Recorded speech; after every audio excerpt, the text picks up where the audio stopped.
This month we're going to talk about Bill C-69, the Trans Mountain Pipeline. How is it going to affect you? How does the Canadian oil is going to affect the bottom line for the Canadian economy, and what is this delays and all that stuff means? We're also going to talk about the Federal Reserve and the Bank of Canada keeping interest rates the same and unchanged. What does this mean for you, for your money, and for your real estate in Canada? Hi guys, the Canadian government announced that it's going to pass the Trans Mountain Pipeline. So this construction of this pipeline going from Alberta to BC, in through BC, porting off Burnaby terminal for it to reach other Asian markets. We only got one customer right now for oil, which is the United States. So Canada is trying to get more customers, reach more customers outside of the United States, which are most importantly China and other Asian markets. This project had been delayed by the BC government, environmentalists, and other groups. They didn't want this this project to be built. This is an expansion of an existing pipeline. It's going to take 890,000 barrels of oil a day compared to 300,000 barrels a day right now is happening. So that means quite a bit of more revenues for Alberta, BC, and the federal government as they're going to tax it. This project is going to inject $7.4 billion into the Canadian economy just on the construction phase, and all sorts of residual income that's going to come afterwards. So amazing stuff for Canada. At the same time, the federal government, the Trudeau government, passed the Bill C-69 that's going to regulate.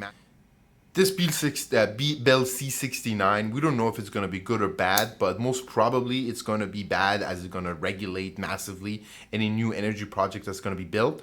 So what that means is that the Canadian government is going to have his hand, the environmentalists are going to be empowered to object and block any major infrastructure project, energy project that's going to happen. So this bill is also known as the No More Pipeline Bill by the Alberta Premier, which is probably correct. I don't know, I'm not trying to be political, but the bill is going to affect everything moving forward. The bill states how climate change and public health are going to be affected. It's a very vague line, and we don't know how this is going to be interrupted by the people who are regulating this, or the regulators. So all in all, it's a big concern.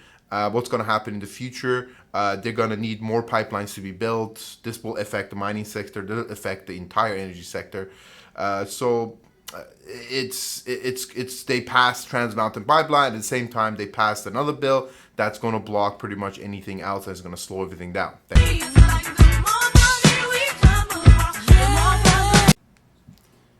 Another interesting thing that happened this month of July, is that the Federal Reserve decided to keep its benchmark interest rate the same.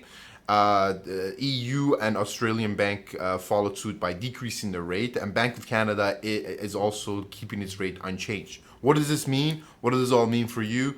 Well, what they're stating right now, the reason why they're keeping interest rate right now and talking about maybe decrease it in the future, is that they're not meeting their benchmark or their targeted inflation rates.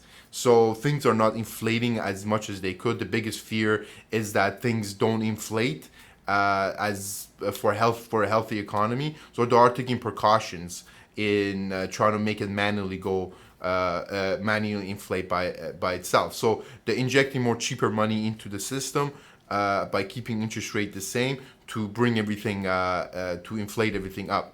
So what does this mean for you? What does this mean? What's going on right now? It's a great time to obtain financing because interest rates are going to be low, and it seems like it's going to be low. What does this mean for real estate? Most importantly for Toronto, GTA, and Vancouver. Well, Vancouver is quite inflated right now, but what this means is that with the cheaper money around, it is going to be acted as stimulus into their economy, and it's going to start its way to catching up to what the prices are right now, where the inflation is setting in right now.